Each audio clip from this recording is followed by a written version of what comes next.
going into Black Rock Coffee. Oh, who's that guy? Anyways, going into Black Rock Coffee. I got a question for you. Do you worry about AI taking your jobs in the future? I personally do not, but that's because I'm in a school for accounting right now. So, Do you fear AI replacing your future jobs or living in the future with AI? I wouldn't say I'm really scared of it. I think that our generations, younger generations, are more into technology.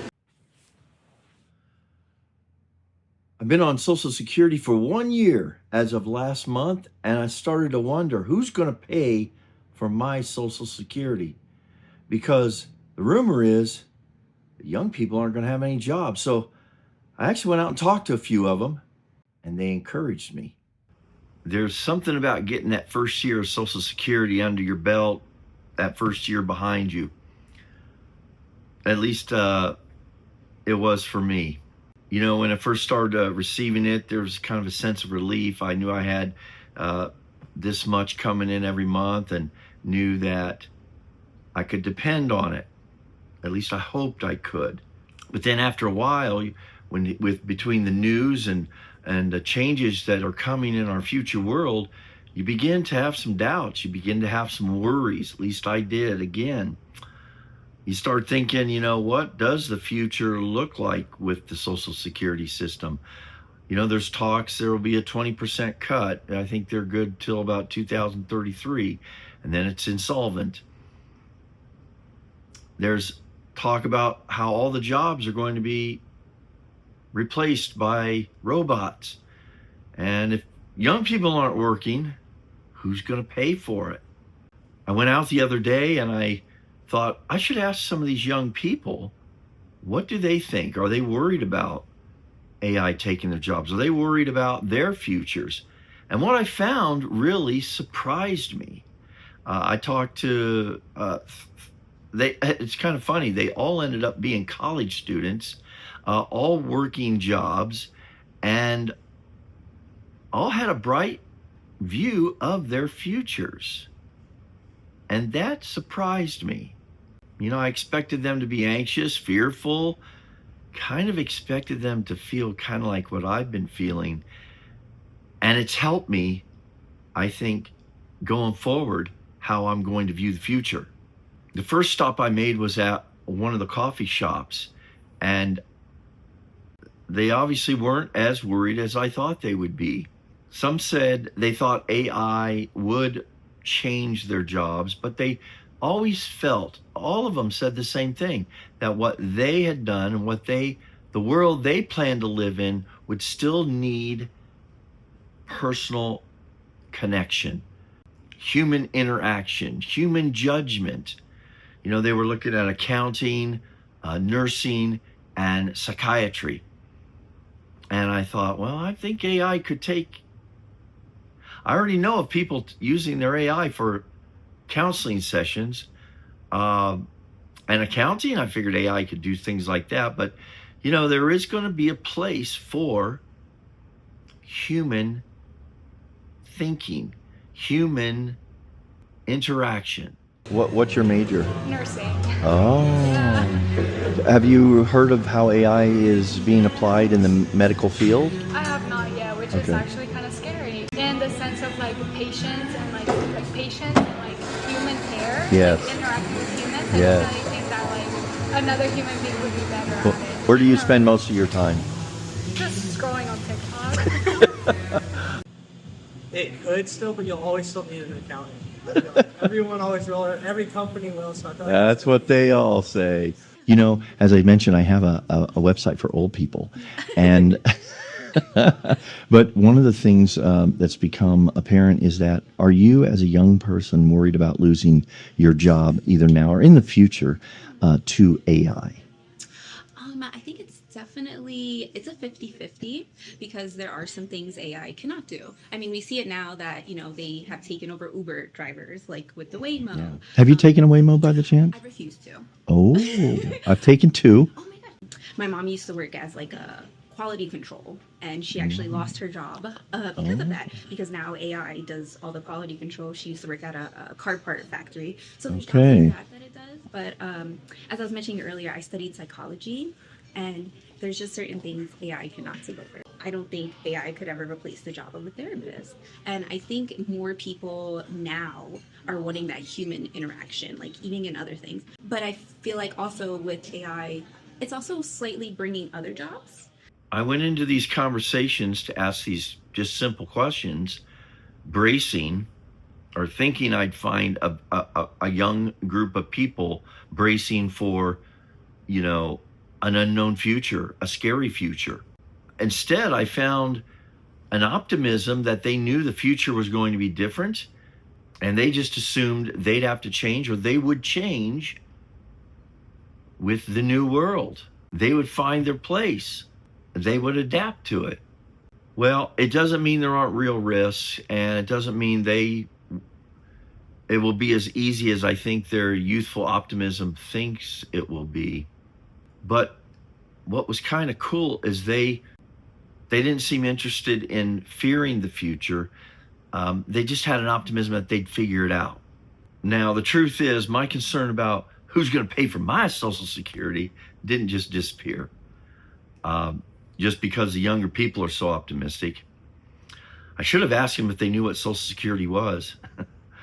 I'm not sure they did. But I'm still concerned. I think a lot of seniors are, a lot of retirees soon to be retired or have recently retired. Worried about that.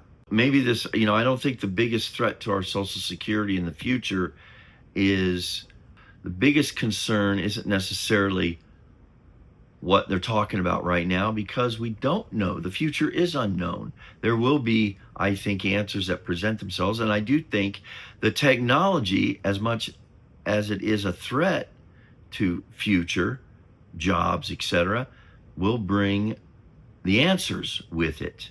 This is bigger than robots taking jobs. It's going to be about how work changes, how wages change, how the tax structure changes. It's all these numbers come together. And then most importantly is how the people who are in charge choose to deal with it. Because, those of us who are receiving it, in the 60, as I've said, the 60 to 80%, that it's pretty much all you have. What that means is we're talking about the money we have for groceries, to pay our rent, the gas in our cars. This matters. A lot of people my age and older, or approaching my age, feel that it's running out. There will be reductions. There's a lot of uncertainty. So this is where I took something from these young people, and they gave me something I kind of didn't expect. It wasn't an answer, because as I'm talking to it, I'm thinking, boy, they're kind of naive, as we all were when we were their age, but they were hopeful. And that's really where we have to, I think, make our base camp.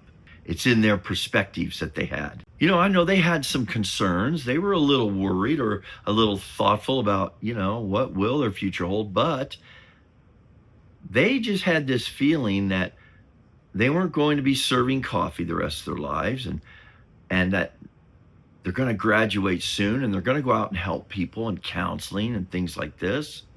But they didn't have a sense of hopelessness, or I guess what I'm trying to say is they kind of seem to be, you could still be concerned, but still hopeful.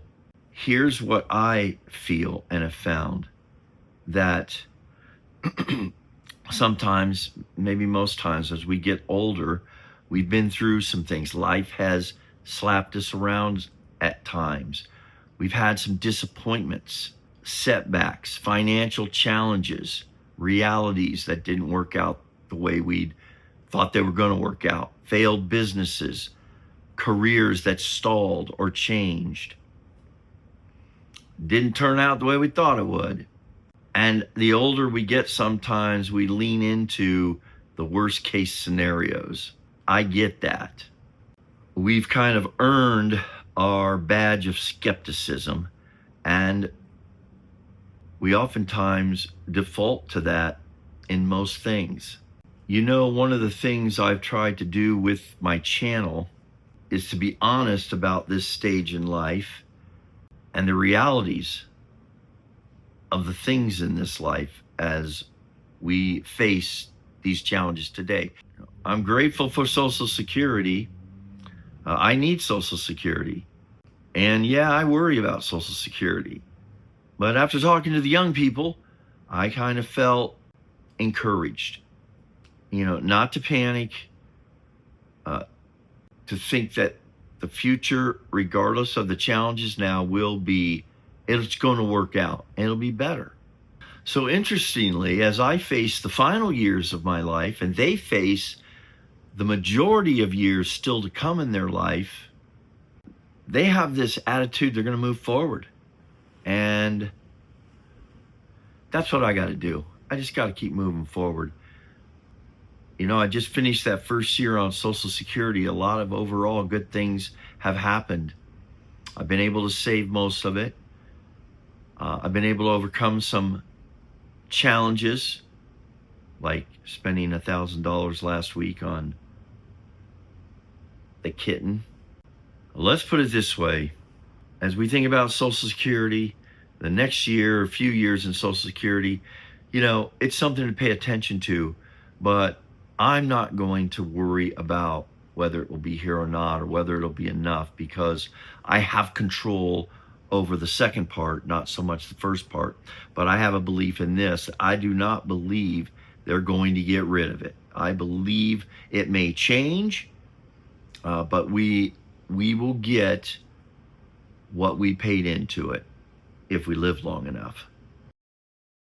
I want to thank Hayden, Genesis, and Jaden for talking with me there today, or the other day. I probably couldn't have found a more pleasant and encouraging and impressive group of 3 young people.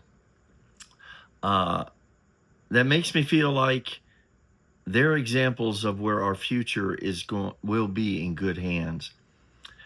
They'll pay us in our Social Security. I'm going to include a clip here. I was able to talk with Jaden quite a bit more, and I'm going to illustrate.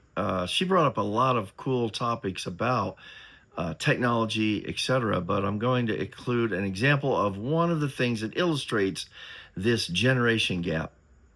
Now, the future to them may not seem as intimidating or scary as it does to us, because they've grown up in this world already, whereas we are now living in a world that just doesn't compute. Anyway, thanks guys for talking, and I hope y'all, let's hope